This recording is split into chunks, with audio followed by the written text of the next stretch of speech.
Okay, so the soul guidance that we're going to work on at this time for you, Gemini, is coming from the Crystal Wisdom Healing Oracle.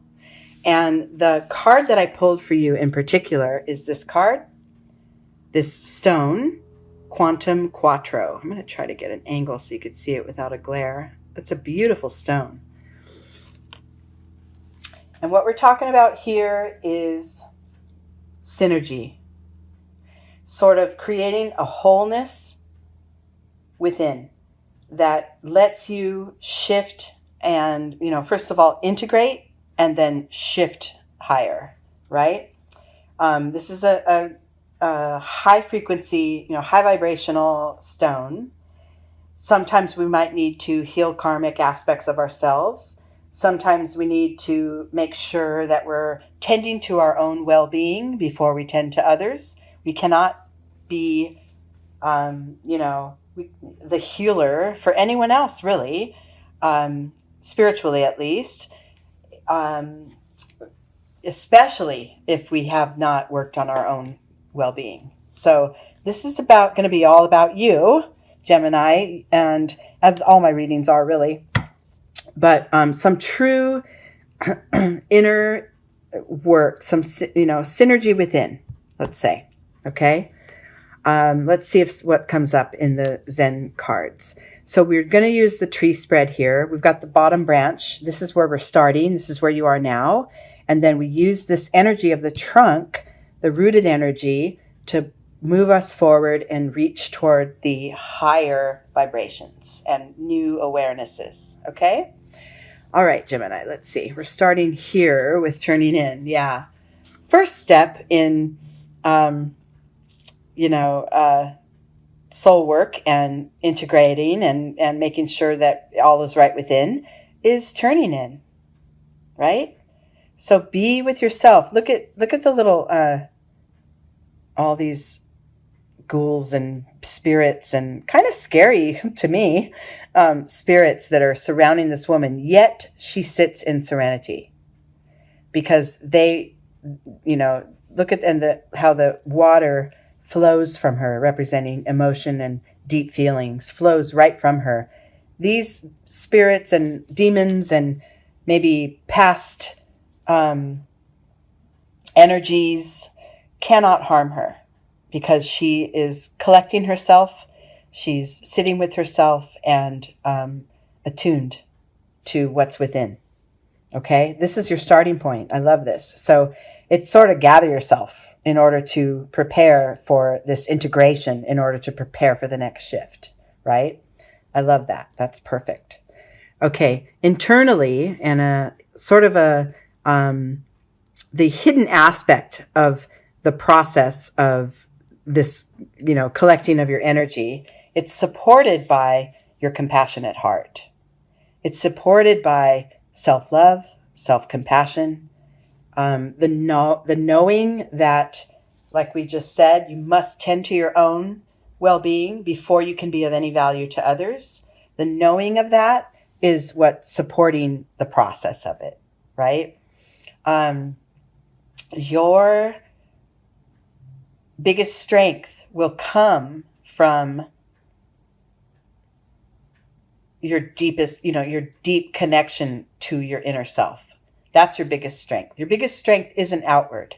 It's not being able to communicate effectively. It's not being able to provide for somebody or nurture. Those are all strengths and they are all beautiful, wonderful qualities. But your most profound power comes from your internal alignment. Okay? And this is where we want you to start this practice. Okay, Gemini? In your external world, well, look at that.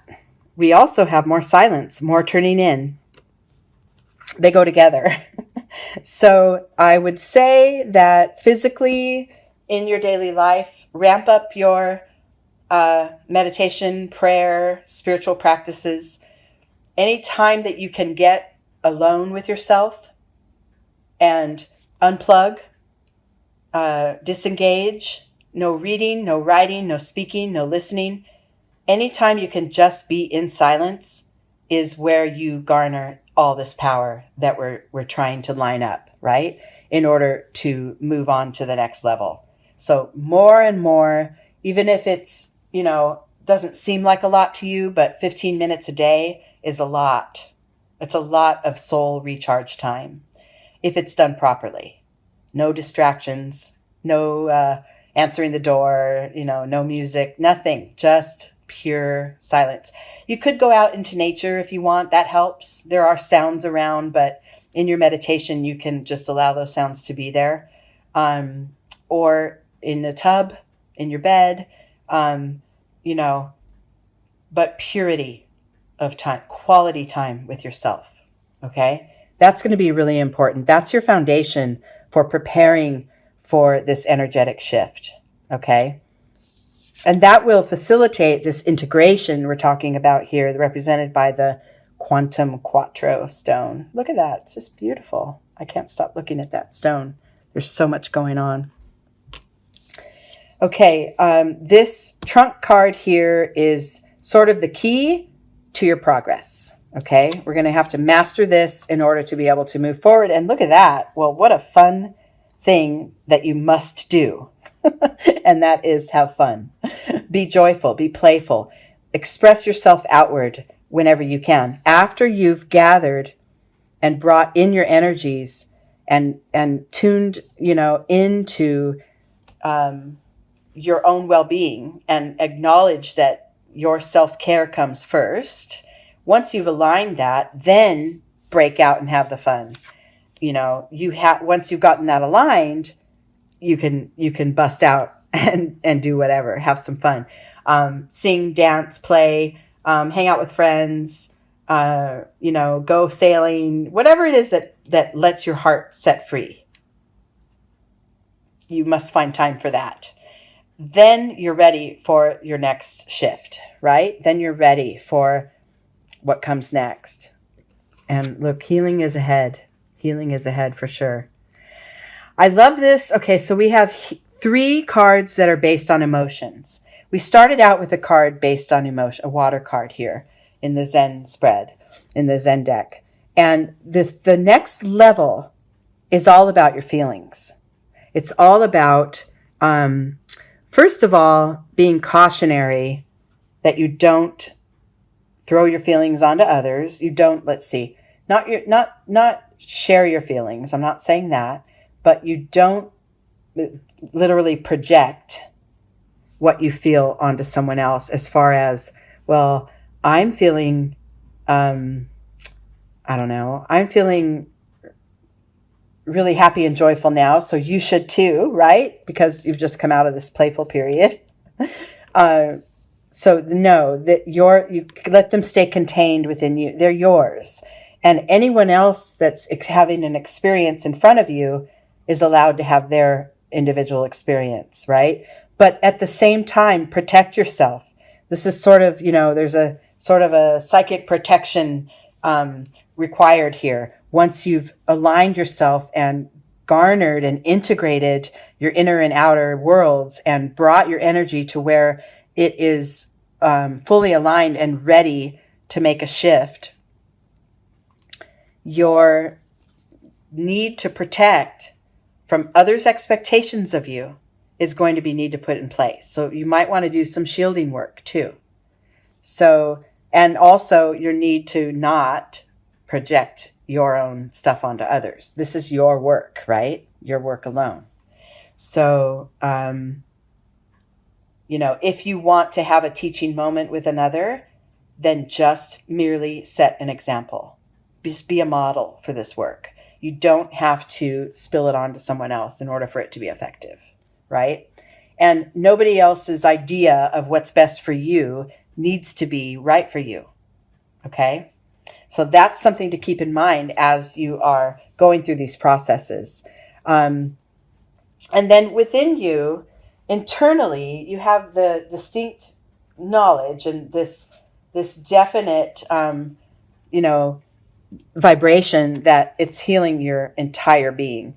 It's moving. If you can see the third eye and crown chakras and the third chakra there are connected by the hands, and then what's in the middle, the heart chakra, right there, beaming and shining. You're in alignment. It's healing all of you, mind, body, soul, this whole process. And you know that. I mean, you know it.